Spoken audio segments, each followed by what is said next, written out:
Hello guys, this is Himanshu and welcome back to the part 5 of optional series, and link for the previous parts of the same series is in the description. You can check it from there if you have not covered those things. So let's move ahead for this part 5. In this, for the first concept that I'm going to explain is type inference. Okay, so what is actually type inference? Type inference is nothing but, for example, if you are declaring a variable, let's say x, and I am specifying the data type as integer and I write 7. So here I have written integer as the data type of this variable x. So compiler can easily understand that this is a type int. Okay, what if I'm not mentioning? Then also compiler understand, because 7, compiler sees that this guy is trying to assign a integer value to this variable. So that means compiler assumes that x is of type int without even mentioning the data type of that. The same way, if I am trying to assign, for example, I'll say the same x of type integer question mark is equal to 7. Okay, if I say a letter or anything, so again I'll say let m is equal to x. So what happens here? Again, see, here I have not specified m as a optional, but here I have specified x as optional. So that means x is optional. Okay, now what I am trying to do is I am trying to assign this x to this m. Now x is optional, that is why m also becomes optional. Compiler sees that the program is trying to assign optional to the variable m, so this also becomes optional. So this is what type inference is. Without even specifying the data type, the compiler can understand that, uh, can identify the data type of that variable. So that is type inference all about. One more thing I would like to tell you, that is, like for example, if I'm having two variable, let's say x integer question mark, let's say 4, another one is where y integer simply 7. What happens here?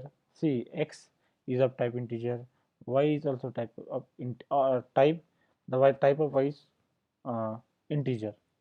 But if one difference is there, see, x is actually not integer, it is optional integer, optional int, and y is simply int. So there, that these are two different data types. This is int and this is optional int. You have to keep this thing in mind. Okay, because this particular thing what I said, helps a lot while troubleshooting a lots of error. Okay, you will get to know those things later, when you get some experience on this, but try to remember this point.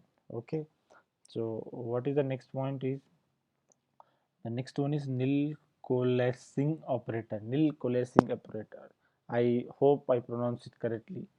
So let's see what it is. So I'll say let again x integer, that is 8. Okay, now x is not my favorite alphabet. I am very bad at framing some examples, so x is always fine for me.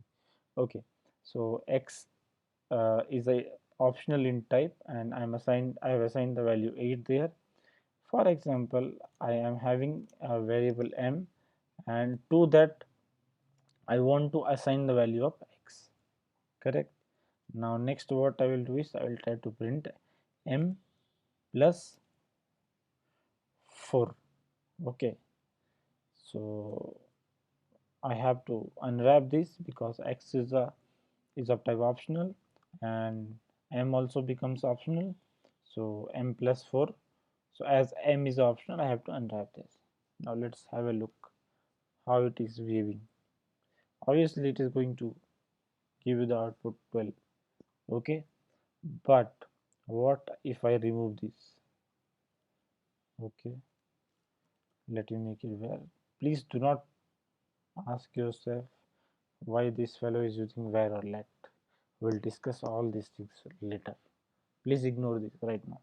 Okay, so x is there, and now x is nil because we have not assigned anything to it. Now it crashes. See, if I'm running it, it is going to crash.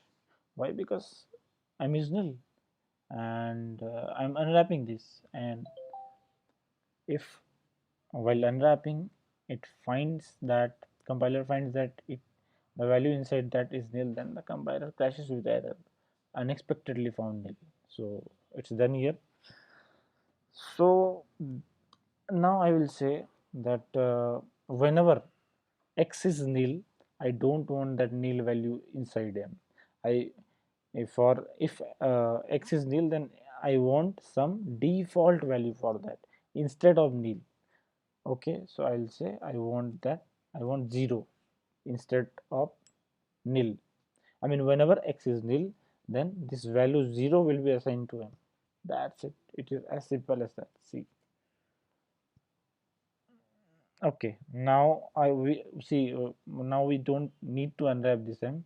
I'll tell you why. Let's see the output first.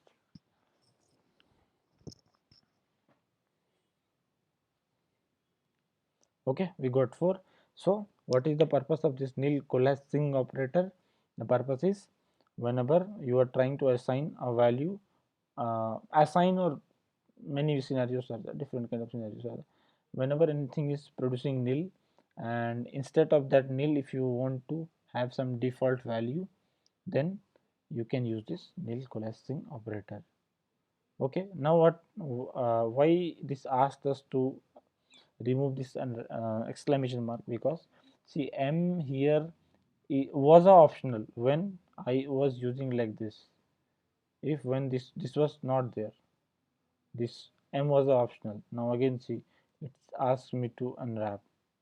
Okay, it is asking me to unwrap, but if you are keeping this as this, then it is not going to ask you for unwrapping, because this is no more optional. When you use this nil collapsing operator, what happens here is m can have uh, value. Okay, if x is having some value, then m can have this value. If at all x is having no value, I mean if at all x is having nil, then also it is going to have some value, and that is the default value.